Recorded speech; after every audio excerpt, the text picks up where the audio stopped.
नमस्ते भाई। उम्मीद करता हूँ आप सभी बिल्कुल ठीक होंगे और क्लास लेने के लिए आप सभी बिल्कुल तैयार होंगे। जितने ऐसे छात्र क्लास में आ चुके हैं आप सभी का भाई हार्दिक स्वागत है, मतलब एकदम स्वाद वाला स्वागत। आप सभी जानते हैं कि यह कोई आम क्लास नहीं है।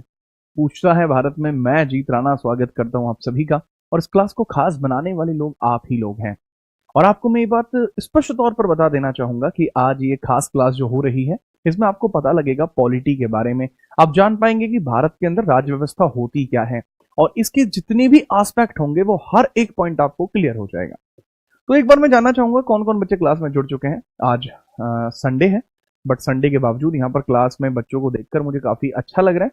मयंक बलहारा, रितु, भावना कुमारी, अभिषेक राजपूत, नेहा, पिंकी देवी, सुरेंद्र ताक, ठीक है, पिंकी मीना चौहान, यदुवंशी, बहुत सारे बच्चे और भी आ चुके हैं और बहुत अच्छा लगा मुझे बेसिकली आप सभी को यहाँ देखकर। तो चलिए भाई टॉपिक को स्टार्ट करेंगे। कोई उससे पहले आपको कोई डाउट है तो बता दीजिए, तब तक मैं बता देता हूँ कि एक ऐसी क्लास है जिसमें हम भारतीय राज्य व्यवस्था को बात करने वाले हैं, जिसका पूरा नाम है टॉपिक का भारतीय राज्य व्यवस्था और संवैधानिक सिद्धांत। इस पूरे टॉपिक का नाम भारतीय राज्य व्यवस्था और संवैधानिक सिद्धांत है, ठीक है। निश्चित तौर पर मैं तो ये मानता हूं कि आप समझ पा रहे होंगे कि मैटर क्या चल रहा है, किस लेवल पे चल रहा है, बट फिर भी मैं आपको यही बताना चाहूंगा कि भैया क्या आप तैयार हैं या नहीं है। भावना कह रही है सर आर्ट एंड कल्चर की क्लास नहीं चल रही है। अरे भैया चलेगी, वो भी चलेगी, हैं वो भी चलेगी। हेलो सर, हेलो भाई, ठीक है स्टार्ट करें। हम आज स्टार्ट करने वाले पॉलिटी। ऑडियो और वीडियो क्लियर है, एक बार बता दीजिए भाई। आकाश कह रहा है कि सर ऑडियो क्लियर नहीं है, एक कह रहा वीडियो क्लियर नहीं है। अबे तुम सब बताओ मिलके एक बार कि ऑडियो वीडियो क्लियर है नहीं है? संडे भी मैं अगर क्लास ले रहा हूं तो भाई उसका थोड़ा तो वो रखो तुम, वजन। बताओ एक बार। ओके। हाँ सर कैसे हो? मैं तो बिल्कुल ठीक हूँ, आप बताओ भाई। All clear? वॉइस में तुम्हें तो नहीं लग रहा तो यार? ठीक है ओके भाई, बिल्कुल क्लियर है मैटर। और अगर हम बात करें किस तरीके से हम पढ़ने वाले हैं टॉपिक्स को, तो उसके ऊपर थोड़ा सा एलिब्रेशन करते हैं और देन हम आगे बढ़ेंगे, ठीक है। चलिए हेडिंग है आज की, क्या हम पढ़ने वाले हैं, पढ़ने वाले क्या है, we are going to study about the polity. तो हेडिंग आपकी होनी चाहिए पॉलिटी। तो ये है जी आपकी हेडिंग पॉलिटी, जिसको हम पढ़ने वाले हैं, ठीक है। कुछ टर्म्स होते हैं आपके, ठीक है, कुछ आपके टर्म्स होते हैं। अरे भाई ये क्या चल रहा है इसमें? पॉलिटी और एक आपका टर्म होता है बच्चे पॉलिटिकल साइंस। तो इन दोनों में फर्क क्या है? पॉलिटिकल साइंस, एक इसमें पॉलिटिक्स भी होता है, एक टर्म और होगा पॉलिटिक्स। इन सभी में फर्क क्या होता है सर? इनके फर्क बता दीजिए एक बार, क्योंकि सर हम समझते हैं कई बार अलग अलग चीज सुनते हैं और हमें पढ़ना क्या है सर वो भी बता दीजिए। देखो पॉलिटी का मतलब होता है बाबू राज व्यवस्था, पॉलिटी का मतलब होता है राज व्यवस्था, और राज व्यवस्था होता है पॉलिटी का मतलब। और पॉलिटिकल साइंस का जो मतलब होता है, पॉलिटिकल साइंस का उसका मतलब होता है राजनैतिक विज्ञान, राजनैतिक विज्ञान। और दरअसली पॉलिटिक्स का मतलब होता है राजनीति। अब इन तीनों के अंदर जो मेजर डिफरेंसेस हैं वो मेजर डिफरेंसेस क्या हैं, कैसे हैं, ठीक है, ओके। तो जो पॉलिटी होती है वो बताती है एक देश के प्रशासन के बारे में, देश का प्रशासन, ये देश का प्रशासन बताता है, देश का प्रशासन, administration of a nation, administration of nation.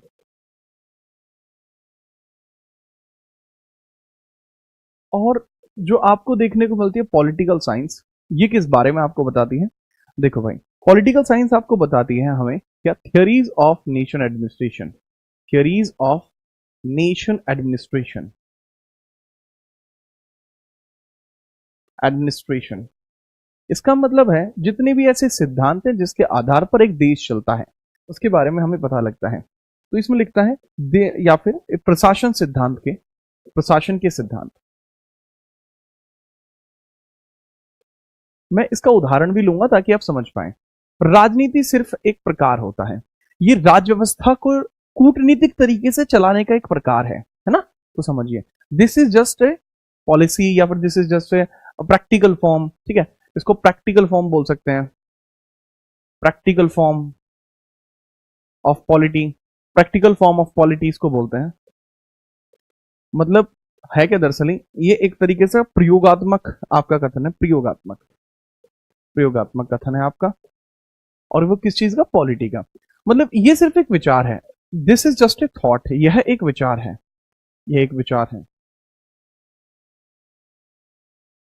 कहने का मतलब यह है बालक, जैसे आप हैं, आप अपने दिमाग में कुछ सोचें कि हमें कुछ ऐसे करना है या हमें कोई भी काम ऐसे ना करके ऐसे करना है, तो वो एक विचार हुआ। और इसी तरीके से जो हमारी पॉलिटी होती है उसको एक नए डिफाइंड और मतलब चालाक तरीके से जो चलाने का कार्य होता है वो पॉलिटिक्स होता है ना? समझिए।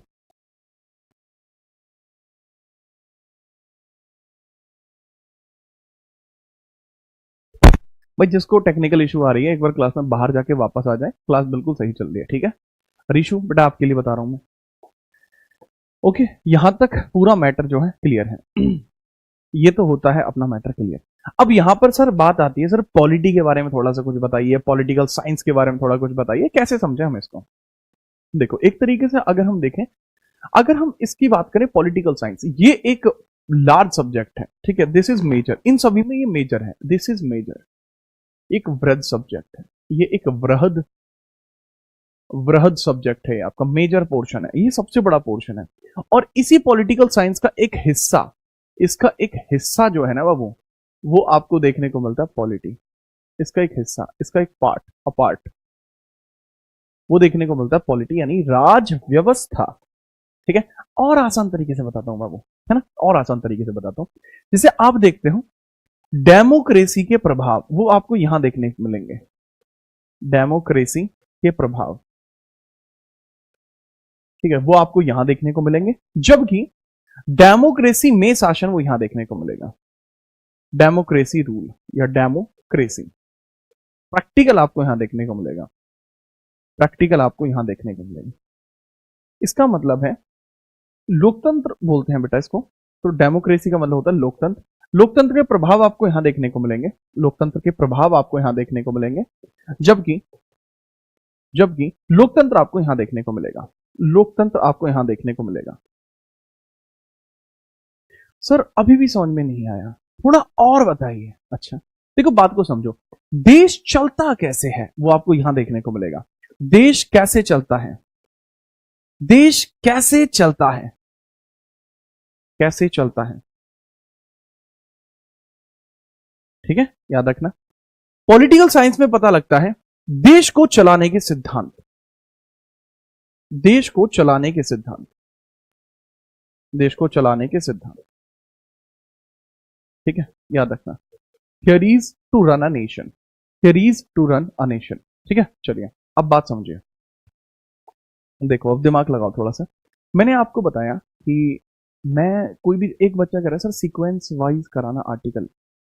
बेटा पहली बात तो मेरी बात सुनो बहुत ध्यान से, जितने भी बच्चे क्लास में हैं, ऐसा ऐसा तो है नहीं मैं पहली बार आपको कोई सब्जेक्ट पढ़ा रहा हूँ, है ना? हाँ ऐसे भी कुछ बच्चे हैं जो बिल्कुल नए हैं, वो भी मुझे बता दो, ठीक है? टेंशन मत लेना, जो अब तक होता आ रहा है, मैं कोई भी चीज अगर आपको पढ़ा रहा हूँ तो उसका मतलब ये नहीं है कि सिर्फ आपको रटाने के लिए आया हूँ या क्वेश्चन करा रहा हूँ, है? या स्लाइड लाके उस पर टिक लगवा रहा हूँ, ऐसा तो नहीं है। मैं अगर कोई भी स्टेटमेंट अपने मुंह से बोलता हूँ तो वो अपने आप में ना कि सिर्फ एक स्टेटमेंट होता है, बल्कि वो एक बड़ा भारी, ठीक है, एक विस्तृत अध्ययन होता है। तो टेंशन मत लेना, यहां से पॉलिटी पढ़ने के बाद आपको दोबारा कभी पॉलिटी नहीं पढ़नी पड़ेगी। मेरा काम सिर्फ आपको पढ़ाना नहीं, आपको ये समझाना है कि वास्तविकता में चीजें होती कैसे हैं, जिसके बाद ना सिर्फ आप एग्जाम में बल्कि अपने किसी मित्र से बात करते हुए या अपने अध्यापन शैली में भी इसका प्रयोग कर सकते हैं। ओके, मेरी क्लास में जितने स्टूडेंट बैठे होते हैं कई बार उतने शिक्षक भी बैठे होते हैं। ठीक है, निश्चिंत रहिए, आप यहाँ से वो सीख के जाएंगे जिसकी आपको वास्तविकता में तलाश थी। हम आगे बढ़ते हैं। अब जैसा मैंने यहाँ पे आपको पॉलिटी बढ़ाया, जो यहाँ पे आपको बताया, उसके बाद हम आगे बढ़ते हैं। ये सिर्फ मैंने आपको थियोरीज को बताया है। अब अगर आप सिविल सर्विसेज के लिए पढ़ रहे होते तो आपको पॉलिटिकल साइंस को पढ़ना होता। If you were studying about the civil services तो आप यहाँ इसके बारे में पढ़ रहे होते। लेकिन क्योंकि आप पढ़ रहे हैं वनडे एग्जामिनेशन के लिए, अब वनडे एग्जामिनेशन क्या होते हैं, जैसे आप पढ़ रहे हैं दिल्ली पुलिस के लिए, ठीक है? तो उसमें आपको पॉलिटी पढ़नी होती है, ठीक है, वनडे एग्जाम्स के लिए। पॉलिटिक्स क्या होती है बच्चे, पढ़नी नहीं होती, ये सिर्फ एक विचारधारा है। मैं जैसे आपके सामने कोई भी चीज किसी डिप्लोमेट तरीके से बोल रहा हूं तो वो एक पॉलिटिक्स होगी, तो मैं बात, हाँ। तो अभी हमें किस बारे में पढ़ना है, हमें पढ़ना है इसके बारे में, ठीक है। Our main subject, our main objective है ये, our main objective, our main objective, जो हमारा विशेष या मुख्य, जो हमारा मुख्य उद्देश्य है वो ये है, जो हमारा मुख्य उद्देश्य है बच्चे, मेजर ऑब्जेक्टिव है वो ये है। ओके, ठीक है, ओके, कोई दिक्कत नहीं सर। तो हम पढ़ने वाले हैं पॉलिटी। अब आपको यहां से नोट करना शुरू करना है। जय हिंद भाई, जय हिंद सुरेंद्र। अब हमें यहां से नोट करना शुरू करना है। ओके, रेडी है? अरे कुछ बच्चे पहली बार भी हैं, मतलब मैं देख रहा हूँ क्लास में कुछ बच्चे कह रहे हैं कि हम पहली बार है। मैं जानना चाहूंगा कौन कौन बच्चा है जो पहली बार है, बताना भाई, है। और हम आगे बढ़ते हैं।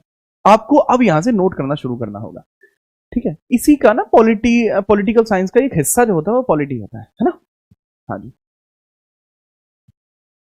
ओके सारस्वत। अच्छा कुछ बच्चे हैं, ओके। नैन्सी है, ओके। अच्छा एक बार यूट्यूब पे पढ़े थे तुम मुझसे, ओके ओके। काफी लोग हैं यार पहली बार वाले भी, कोई नहीं, टेंशन मत लीजिए। आपको दोबारा इसको नोट कर सकते हैं आप चाहें तो, नहीं तो अब हम पॉलिटी को यहाँ से बताना शुरू करेंगे। अब देश चलता कैसे है, प्रशासन चलता, वो सब चीज आपको पता लगे सबसे। शिवम, कोई बात नहीं, अभी आप चिल्ड्रन हैं, हैं? अरे सॉरी कहने की जरूरत नहीं है। रिया बेटा तो अभी तक आप सिर्फ मतलब खेल रहे थे, अब आप पढ़ेंगे। चलिए आगे बढ़ते हैं। Welcome to the group, welcome to the group. चलिए लिखना शुरू कीजिए। यहां से अब आपको हर एक को नोट करना होगा, जो आपको नोट करना है। हम यहाँ पे क्या पढ़ने वाले हैं, पॉलिटी, ठीक है। पॉलिटी का मतलब होता है राज व्यवस्था। मैं सारी चीजें जैसे आप पढ़ा रहा हूं हाथ से ऐसे ही पढ़ाई जाएंगी। राज व्यवस्था, पॉलिटी अर्थात राज व्यवस्था। राज व्यवस्था का मतलब क्या होता है, इसका मतलब क्या है, इसका मीनिंग क्या है? देश का प्रशासन, देश का प्रशासन, देश में सत्ता का चलना, देश का प्रशासन, या देश में सत्ता का चलना, या देश में सत्ता का चलना, सत्ता का चलना। एडमिनिस्ट्रेशन और रूलिंग इन द नेशन, इसको इंग्लिश में बोलते हैं एडमिनिस्ट्रेशन, ऑपरेशन और रूलिंग इन द नेशन, और ruling in a nation, administration और रूलिंग इन अ नेशन, ये होता है, ठीक है। चलिए अब यहां पे बेटे दो चीज है मेरे भाई यहां पे है दो चीज कि सर ये देश में प्रशासन, इसका मतलब क्या होता है, या देश में सत्ता, सर इसका मतलब क्या होता है। सर ये आपने दो नए शब्द लिख दिए, इसका मतलब तो हमें पता ही नहीं है, लेकिन फिर भी आप कह रहे हो।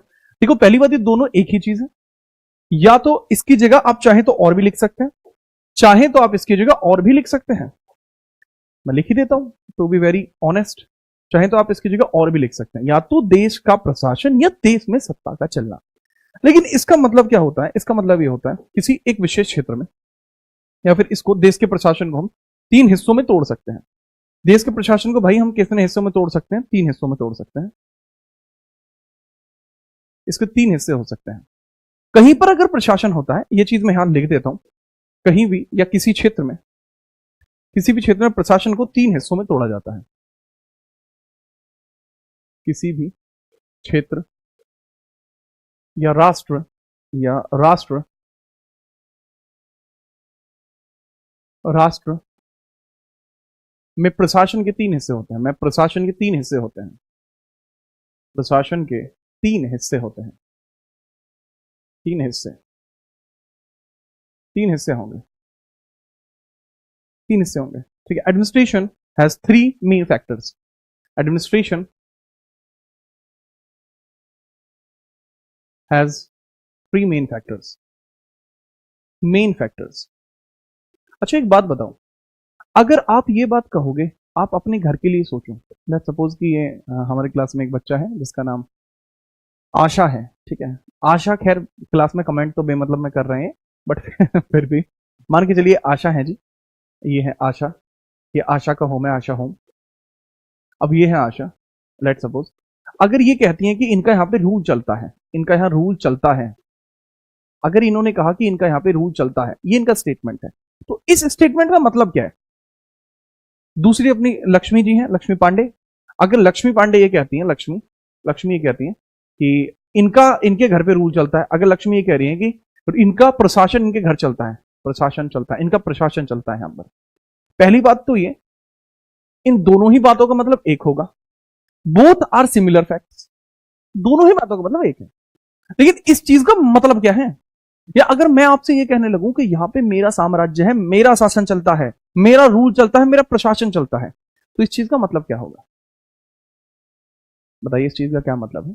कोई भी बच्चा अगर मुझे बताएगा ना इस बारे में तो मुझे मजा आ जाएगा कि हाँ भाई, लड़के का वाकई में जलवा है। तो मैंने कहा कि राज व्यवस्था का मतलब ही होता है देश का प्रशासन, लेकिन प्रशासन चलने का मतलब क्या होता है? बताइए, थोड़ा कोशिश करिए, शायद आप अच्छा देता है बताने के थोड़ा प्रयास तो करें भाई।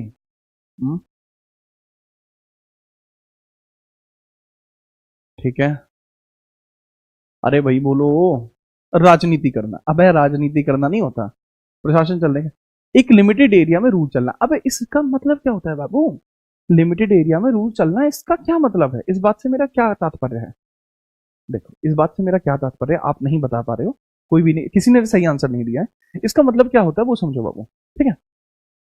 हाँ, ओके।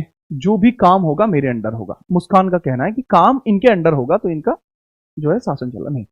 दरअसल किसी भी क्षेत्र में अगर मैं कहता हूं प्रशासन चल रहा है, रूल चल रहा है, तो वहां पर कानून बनाना, कानून लागू करना व कानून का संरक्षण करना, इन तीनों की जिम्मेदारी इन्हीं की होगी। अगर कहीं पे कोई कहता है प्रशासन चल रहा है, तो वो व्यक्ति रूल बनाएगा, यानी कानून बनाएगा, वो व्यक्ति कानून बनाएगा, कानून बनाएगा, वो व्यक्ति कानून लागू करेगा, कानून लागू करेगा, और वो व्यक्ति उस कानून का संरक्षण करेगा।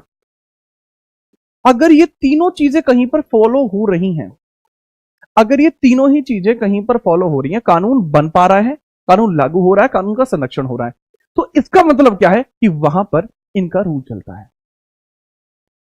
बात ही समझ।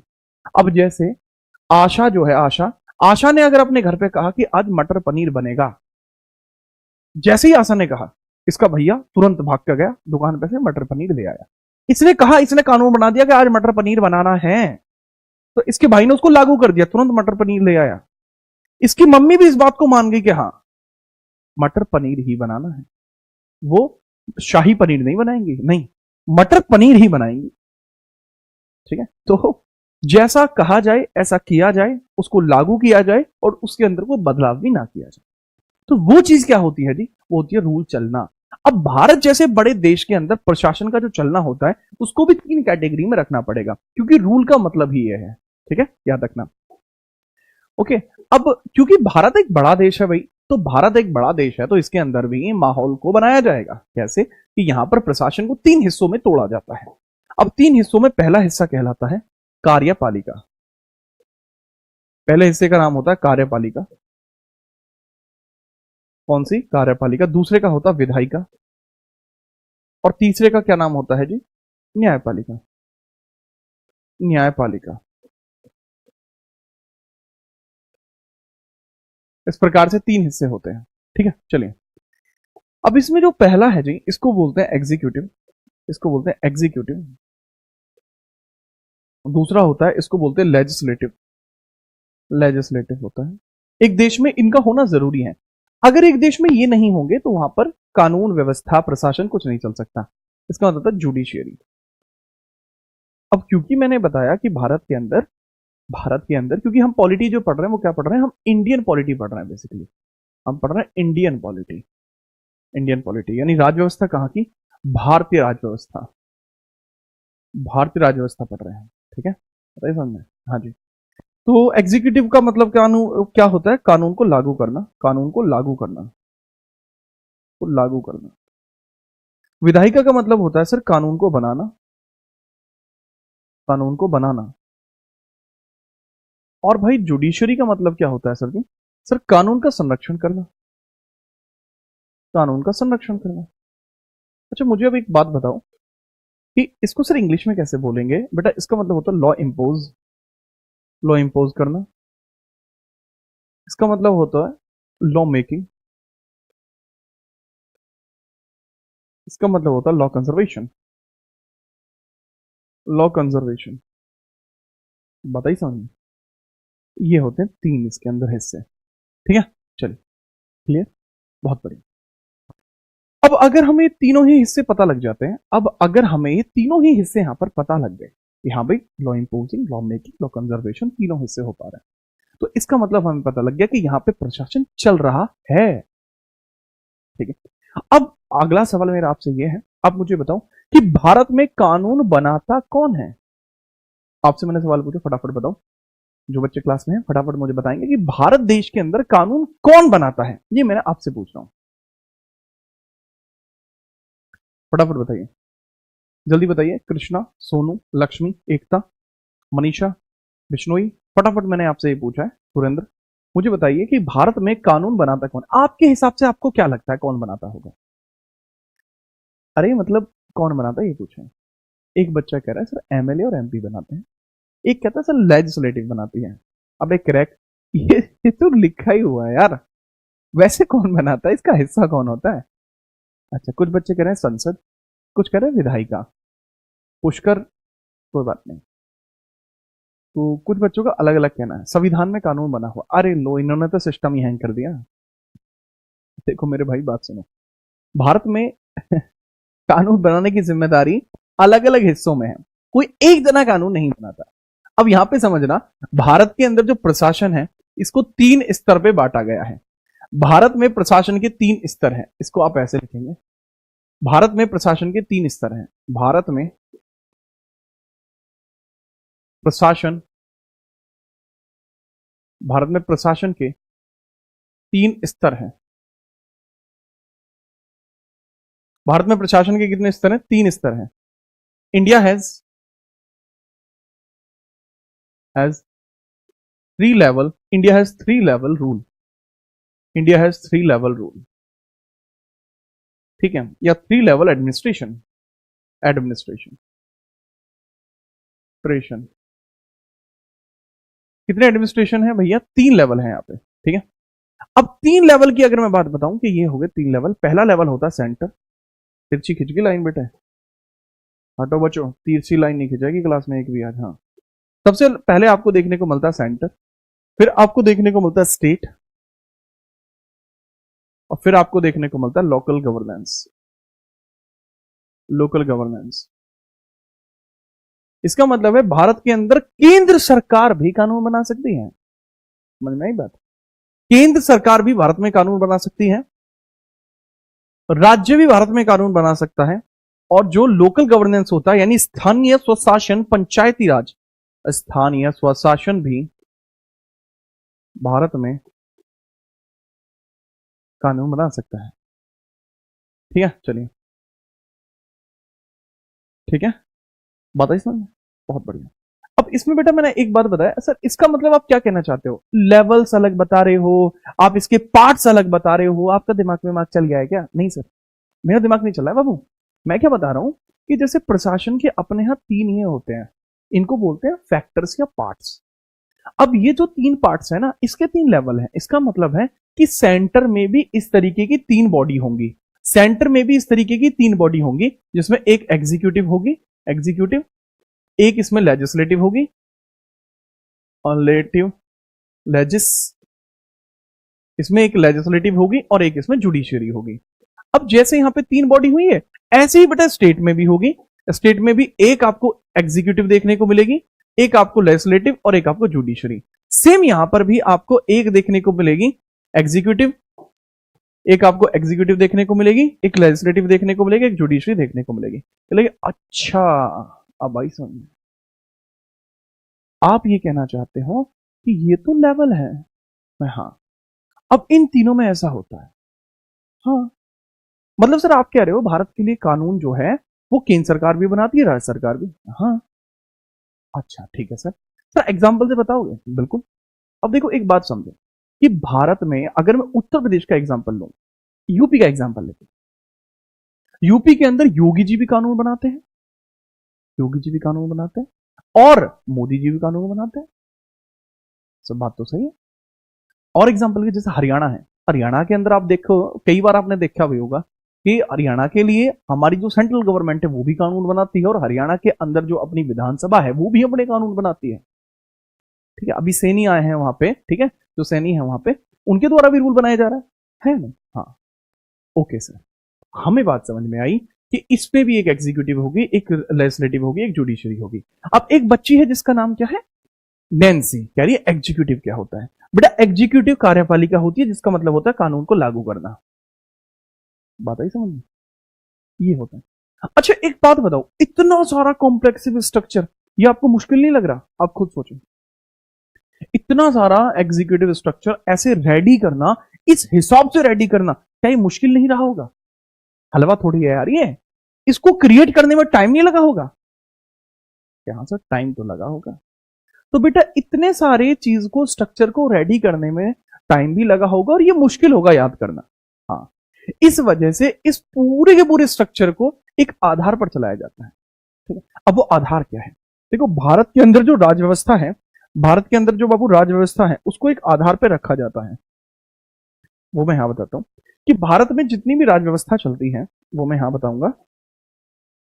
ठीक है, टेंशन मत लेना, वो पेज आपको दिखाई देगा फिर से, लेकिन मैं सिर्फ यहां बताना चाह रहा हूं कि भारत में जो राज व्यवस्था है, इसको जिस बेस पर चलाया जाता है, ठीक है, जिस बेस पर चलाया जाता है, उसके लिए यहां पर आप समझेंगे, भारत में राज्य व्यवस्था का आधार, भारत में राज्य व्यवस्था का आधार संविधान है। भारत का संविधान है, भारत का संविधान है,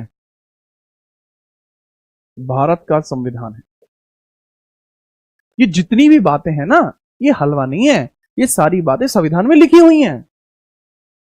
ठीक है सर, इन्होंने इतना सोचा कैसे? अभी सोचा ही नहीं है इन्होंने, समझे? इन्होंने क्या काम किया, इन्होंने भारत का संविधान जो है ना, उसमें सारी चीजें लिखी हुई हैं। The basis of Indian polity, basis of Indian polity is constitution of India, constitution of India. मैं, हाँ, इसका कहने का मतलब ये है कि अगर आप इसमें, मतलब फ्रेंकली स्पीकिंग, ये है नोट है, नोट ये है कि भारत की राजव्यवस्था को समझने के लिए संविधान को समझना जरूरी है। इसका मतलब है भारत की राजव्यवस्था को समझने के लिए, भारत की राजव्यवस्था, भारत की राजव्यवस्था समझने के लिए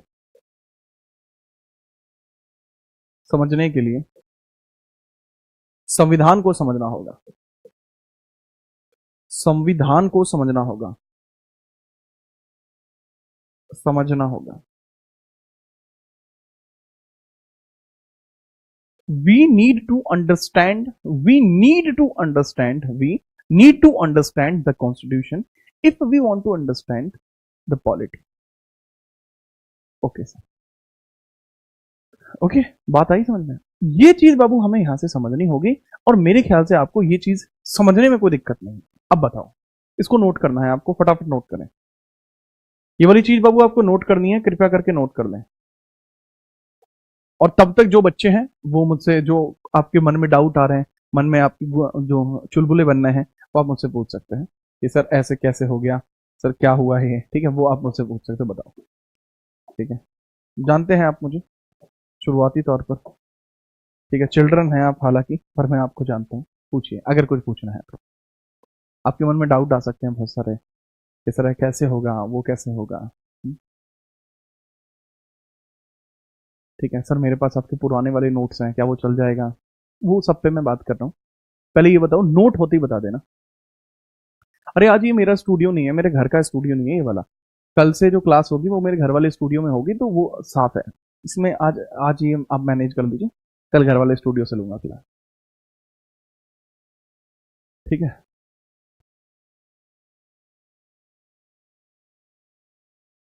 नोट होते ही पहले नोट भी बता देना।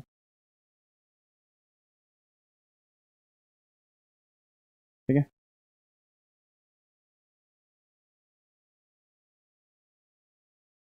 बेटा टेंशन मत लो आदेश। डन।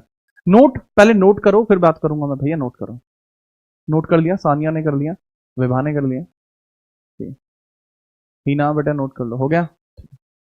अब आपके कुछ डाउट बन सकते हैं। अब आपको ये तो पता लग गया हम कॉन्स्टिट्यूशन पढ़ने वाले हैं। अब आपके मन में आएगा सर सिलेबस क्या होगा। सिलेबस बताइए।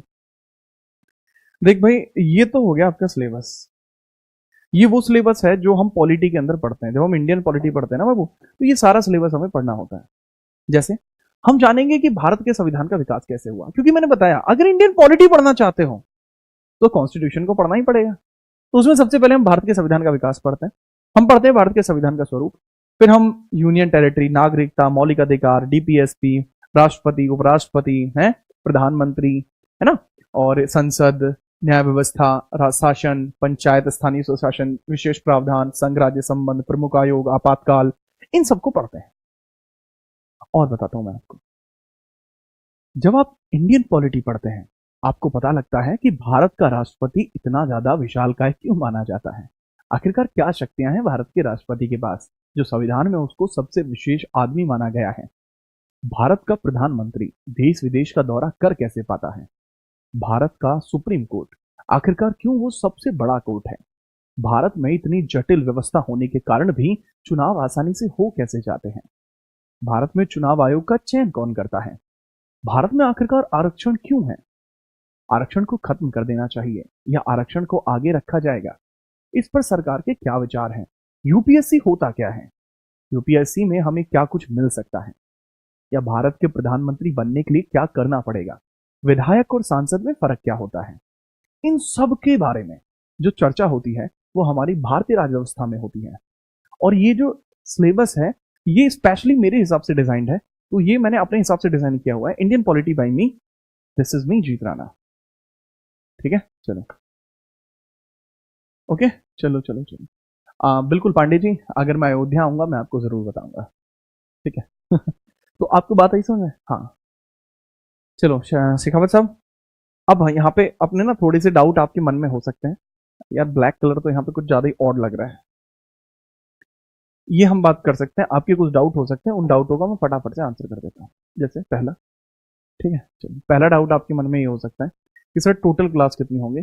आपके डाउट्स क्या हो सकते हैं, डाउट्स के हिसाब से खत्म करते हुए आगे बढ़ते हैं। आपके डाउट्स क्या हो सकते हैं। पहला डाउट हो सकता है सर टोटल क्लास कितनी होंगी, टोटल क्लास कितनी होंगी, है ना, पहला डाउट होगा। सर नोट कैसे मिलेंगे, नोट्स कैसे मिलेंगे, सर नोट कैसे करें, सर लैंग्वेज कौन कौन सी आती है आपको ठीक है, आप इसके अलावा पूछ सकते हैं कि सर किस किस एग्जाम के लिए है, ये किस एग्जाम के लिए हम पढ़ सकते हैं, है। ठीक है, और क्या डाउट हो सकता है, टोटल क्लास हो गई या टाइमिंग क्या रहेगी। और इसके बाद आपका लास्ट डाउट हो सकता है कि सर जी अगर हमें डाउट पूछना हो, डाउट्स कैसे पूछेंगे। ये आपके कुछ डाउट्स हो सकते हैं, तो चलिए इन सब का जवाब दे देता हूँ। ठीक है, बढ़िया। सबसे पहला, टोटल क्लास कितनी होगी। मेरे हिसाब से आपकी जो टोटल क्लास होंगी वो लगभग 40 होंगी, अप्रॉक्स 40। मेरे हिसाब से 40 क्लास आपकी होती है जो मैं कराता हूँ। मेरी जो पॉलिटी की क्लास होती है स्पेशल, जब मैं पॉलिटी पढ़ाता हूँ, स्पेशल बैचेस वगैरह में पढ़ाता हूँ, वहाँ संख्या 60 तक चली जाती है, 60 चली जाती है। आपके बैच में सारा कुछ कवर कराया जाएगा, लेकिन फिर भी 40 क्लासों में सब कुछ कवर हो जाएगा, टेंशन मत लेना। ठीक है, इसके बाद सर नोट्स जो है, भाई आपको दो तरीके के नोट्स मिल जाएंगे। बोर्ड पीडीएफ, जो बोर्ड पे यहाँ पढ़ा रहा हूँ वो बोर्ड का जो पीएनजी है वो आपको मिल जाएगा, बोर्ड पीएनजी। और इसके अलावा आपको हैंड रिटन मिल जाएगा। हैंड रिटन आपको दोनों लैंग्वेज में मिल जाएगा, ये इंग्लिश में भी आपको मिल जाएगा एंड ये हिंदी में भी आपको मिल जाएगा। शुरुआत होने के 7 दिन के अंदर आपको ट्रांसफर हो जाएगा। लैंग्वेज भाई मुझे बहुत सारी डायलेक्ट आते हैं, मुझे हिंदी, इंग्लिश, पंजाबी, हरियाणवी, ठीक है, और इंडिया के बाहर की भी 1-2 लैंग्वेज आती हैं। टेंशन मत लो भाई, खुल के खेलो एकदम, ठीक है, समझ में आई बात। तो मैं लेकिन इसको कंटिन्यू जो करूंगा, हरियाणवी में मैं चाहूँ तो कंटिन्यू कर सकता हूँ बट फिर भी मैं इसको हिंदी या इंग्लिश में ही रखूंगा, हिंदी में या इंग्लिश में ही इसको कंटिन्यू रखा जाएगा। मेरे ख्याल से उसमें आपको कोई समस्या नहीं होगी। इस एग्जाम के लिए पहली बात तो ये, जिसके लिए आपने, जिसका ये आपका बैच है, आपका जो बैच है उसके अकॉर्डिंग आप इसमें पढ़ सकते हैं। ये तो हुई नॉर्मल सलाह। अब मैं भाइयों वाली सलाह देता हूं। ठीक है, भाइयों वाली सलाह, भाइयों वाली दिल से सलाह दे रहा हूं। दिल से सलाह है तो आप किसी भी एग्जाम के लिए पढ़ सकते हैं, किसी भी वनडे एग्जाम के लिए, वनडे एग्जाम के लिए, किसी भी वनडे एग्जाम के लिए आप पढ़ सकते हैं। टाइमिंग क्या हो सकती है? टाइमिंग भाई जो आपकी चल रही है, जो आज है 2 बजे से 2 से 3, या ये चेंज होती रहेगी। ठीक है, आपको एक दिन पहले पता बता दिया जाएगा। डाउट्स कैसे पूछेंगे? क्लास में पूछ सकते हैं आप। ठीक है, क्लास में पूछ सकते हैं, क्लास में, क्लास में आप मुझसे पूछ सकते हैं। जैसे होगा, आप जो भी डाउट हो आप बताइए, उसमें आपको बता दिया जाएगा। दूसरा, अगर आपको फिर भी कोई और डाउट पूछना है तो आप सोशली मुझसे कनेक्ट हो सकते हैं। That is GTRANA.77 this is my Instagram ID. आप यहां पर भी मुझसे कनेक्ट हो सकते हैं। ओके, ओके, तो आप GTRANA.77 इंस्टाग्राम आईडी पर भी कनेक्ट हो सकते हैं। Sir you are my all time favourite. Thank you, thank you, thank you. Shekhawat, Shekhawat आपने टेक्स्ट किया था क्या इंस्टा पे कि I just do not know? इसके बाद एक और डाउट है, सर मेरे पास पुराने नोट्स हैं। एक कोई बच्चा हो सकता है जिसके पास पुराने नोट्स हों। सर मेरे पास पुराने नोट्स हैं, जिसके पास पुराने नोट्स हैं, आपके पास मेरे हैं, वेल एंड गुड है। किसी अन्य टीचर के हैं, किसी अन्य टीचर के हैं, कोई दिक्कत नहीं है, वेल एंड गुड है। आपको जो भी मैं चीज बताता रहूं बस उनमें अपडेट करते जाना। जो भी मैं आपको पढ़ाता रहूं उसको अपडेट करते चले जाना, अपडेट करते चले जाना। किसी के भी नोट्स हो चल जाएगा, सब चल जाएगा, सब कुछ चल जाएगा। ठीक है, बताइए समझे? हाँ। इसके बाद एक सबसे लास्ट डाउट आता है आपका प्रैक्टिस का। पहले अपना सिलेबस खत्म कर लीजिए, उसके बाद प्रैक्टिस की भी बात कर लेंगे। जो प्रैक्टिस का आपका डाउट है, पहले आप सिलेबस पूरा करिए। फर्स्टली सिलेबस, फर्स्टली सिलेबस पूरा करिए। फर्स्टली आप पहले सिलेबस को पूरा करो, उसके बाद हम इन बातों पर बात करेंगे। ठीक है, ओके, बात हुई खत्म। ठीक है, और मेरा कोई ग्रुप नहीं है, मैं किसी ग्रुप में किसी को नहीं जोड़ रहा। ठीक है, अब वहाँ पे जो इंस्टा वगैरह है वो तो सिर्फ आपके मतलब फायदे के लिए बताया है। आप वहाँ आना चाहते हैं, बहुत अच्छा फायदा होगा आपको। वहाँ पे और कुछ चीज़ मैं डालता रहता हूँ। जो चीज़ कि नहीं सर हम नहीं आ रहे, अरे भाई चिल मारो, क्लास में भी आपको वही डाउट मैं बता दूंगा जो आप वहाँ पूछो। बात खत्म, दिल से भाई, मैंने तो बताया आपको। अब हम करते हैं अपने टॉपिक को स्टार्ट। ये आपके कुछ डाउट बन सकते हैं, इसके अलावा अगर किसी का कोई और डाउट है तो वो मुझे बता दें। मैं बता चुका हूँ, पहले अपना सिलेबस कर लो भैया। प्रैक्टिस, प्रैक्टिस में क्या है? प्रैक्टिस तो यूट्यूब पर 70 लोग करा रहे हैं कि आप पॉलिटी के टॉप 200 क्वेश्चन, पॉलिटी के टॉप 500 क्वेश्चन। अबे टॉप क्वेश्चन निकालने से सिलेक्शन नहीं होते, पता ही समझ में। सिलेक्शन तब होते हैं जब आप वाकई में उन चीज को समझें। बात है, बढ़िया। ये टॉप टॉप क्वेश्चन निकाल के ना कोई टॉप नहीं कर पाया आज तक। तो पहले आप कंसेप्टों को समझिए, उसके बाद क्वेश्चन हम करवाएंगे। जैसा मैंने कहा कि क्वेश्चंस करवाएंगे, पर पहले ही समझना जरूरी। बात है समझ में? मेरे ख्याल से आपको कोई दिक्कत नहीं रहेगी। ओके, चल,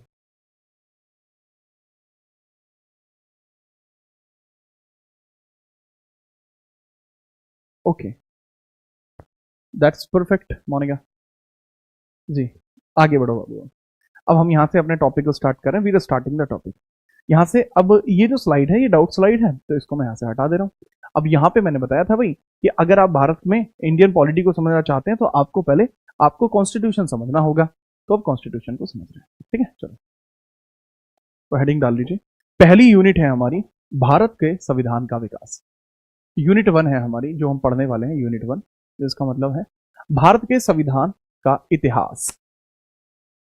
भारत के संविधान का इतिहास, संविधान का इतिहास, इतिहास। भारत के संविधान का इतिहास, इसको बोलते हैं history of Indian constitution. History of Indian constitution.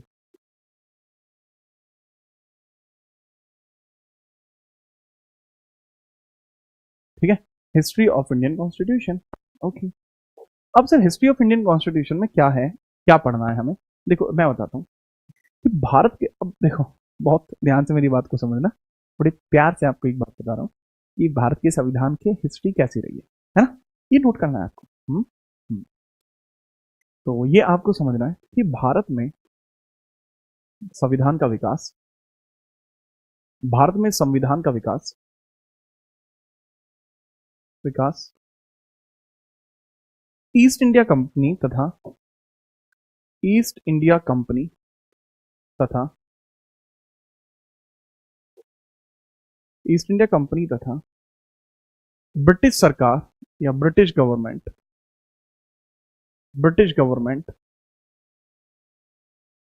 के समय आए, ब्रिटिश गवर्नमेंट के समय आए कुछ अधिनियमों पर आधारित है विकास, आए कुछ प्रमुख अधिनियमों पर आधारित है, कुछ प्रमुख अधिनियमों पर आधारित है, अधिनियमों पर आधारित है, पर आधारित है।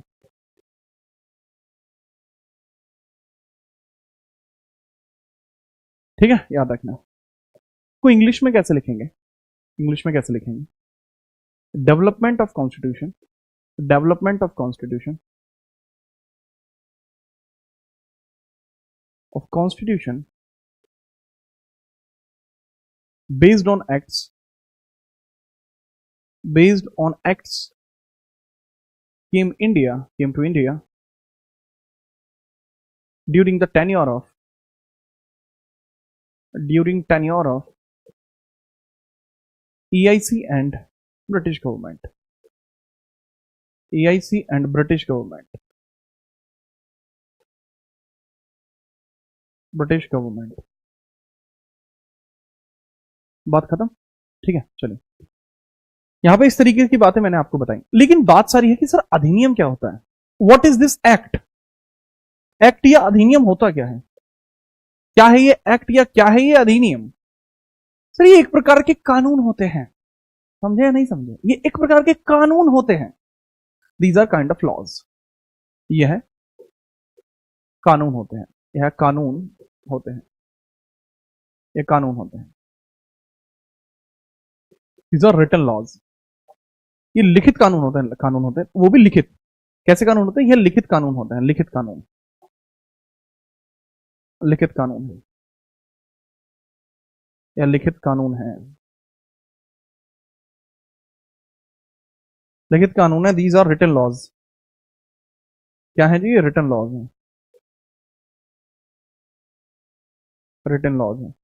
अब अगर हम कई सारे अधिनियमों को कलेक्ट करें तो हमारा संविधान बनता है। यानी कलेक्शन ऑफ एक्ट या कलेक्शन ऑफ दीज, अगर हम इन सभी अधिनियमों को एक स्थान पर रखते हैं, कई अधिनियम मिलकर ही संविधान बनाते हैं। कई अधिनियमों द्वारा ही संविधान बना, कई अधिनियमों द्वारा ही संविधान बना, कई अधिनियम द्वारा ही संविधान बना है। संविधान बना कहने की मतलब यह है कि collection of act is known as constitution. Collection of acts is known as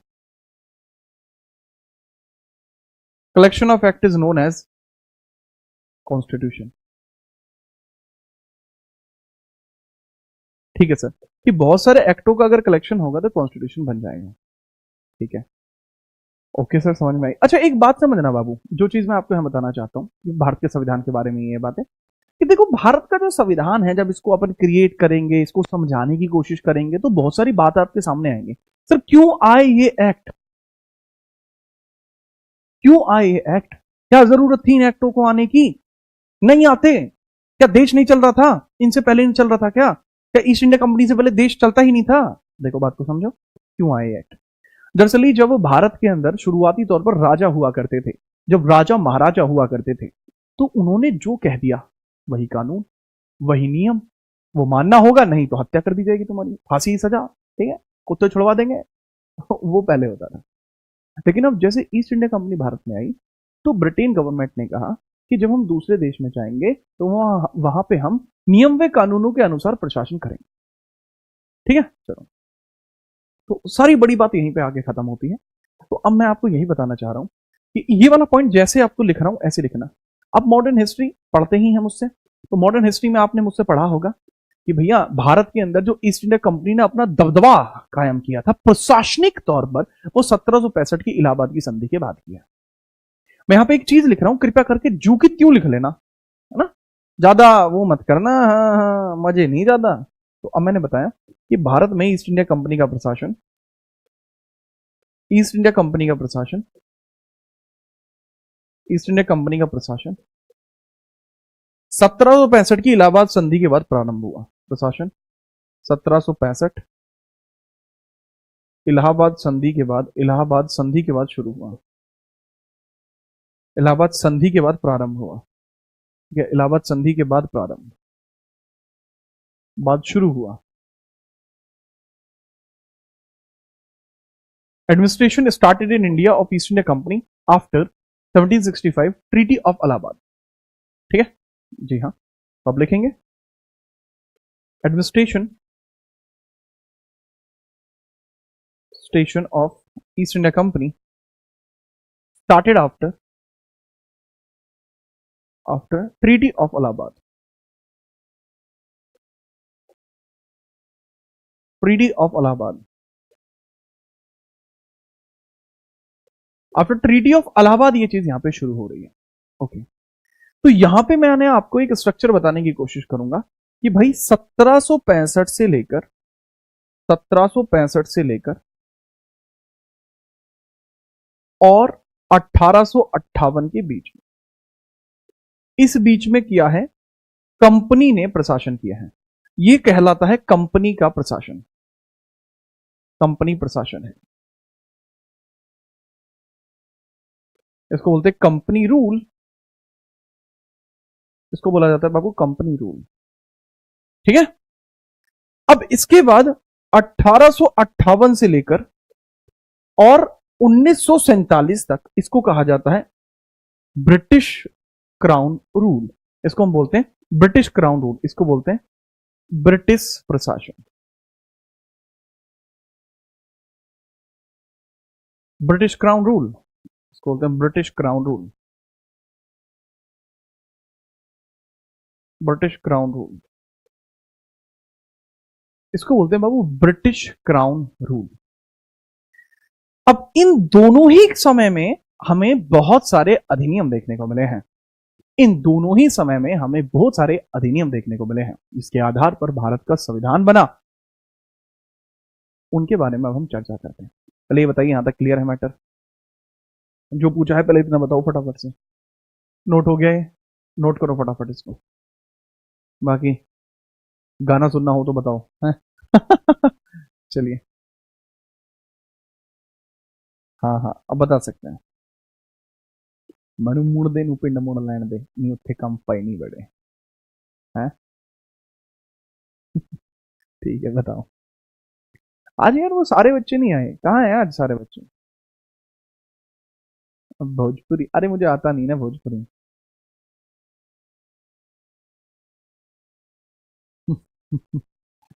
Bhojpuri नहीं आती ना मुझे।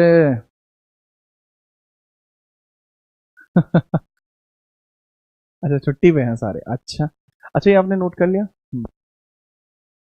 ओके, ओके नेक्स्ट पेज पर हम चलें, नोट हो गया तो। राइटिंग देख ही रहे हो आप, कैसी राइटिंग है भाई की। अच्छा नेक्स्ट नेक्स्ट पेज पर बढ़िए, नेक्स्ट पेज पर हम बढ़ते हैं और आपको बताते हैं यहाँ पर कि भारत में संविधान का जो डेवलपमेंट है, संविधान का विकास दो प्रकार के अधिनियमों पर आधारित है। संविधान का विकास, संविधान का विकास दो प्रकार के अधिनियमों पर आधारित है, दो प्रकार के अधिनियमों पर आधारित है, अधिनियमों पर आधारित है, आधारित है। इसका मतलब क्या है जी? डेवलपमेंट ऑफ कॉन्स्टिट्यूशन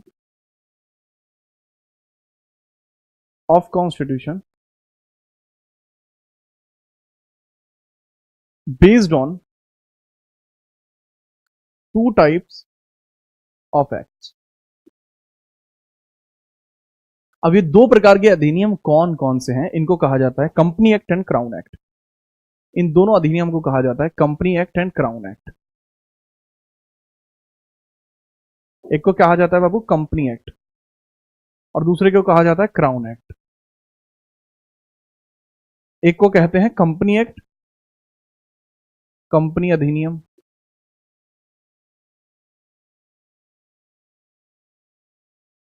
और एक को कहा जाता है क्राउन अधिनियम, क्राउन अधिनियम। तो अब इसको समझिए पहले आप कि क्या है कंपनी अधिनियम, क्या है क्राउन अधिनियम है। तो एक को कहा जाता है कंपनी एक्ट और एक को कहते हैं अपन क्राउन एक्ट,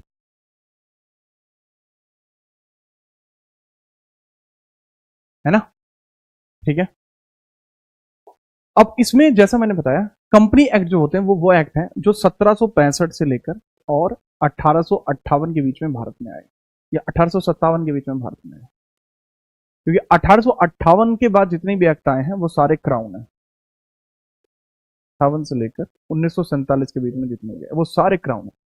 अब कौन कौन से एक्ट इसमें है, कौन कौन से एक्ट इसमें है, क्यों इनका नाम ऐसे पड़ा, इसके पीछे का रीजन क्या है, उस सब के बारे में हम चर्चा करेंगे कल। आज की क्लास रहेगी यहीं तक, क्योंकि मैंने देखा नहीं कि समय हो चुका है। ठीक है, आपकी फिर कमेंट आनी बंद हो जाएंगी, इसलिए अभी क्लास आपको कैसी लगी फटाफट बता दीजिए। और हाँ, जल्द ही मुलाकात दोबारा से करेंगे आपसे, कल फिर से आपसे मुलाकात होगी। ठीक है, आज के लिए इतना ही रहेगा। मजे आए?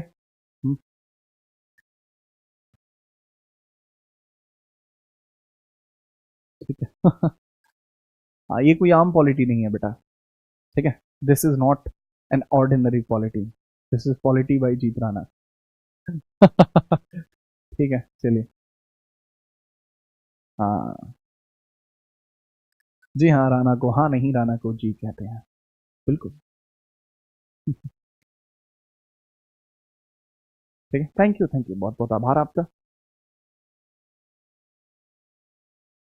ठीक है, हमें आपका फिर से इंतजार रहेगा, हमें भी रहेगा भाई।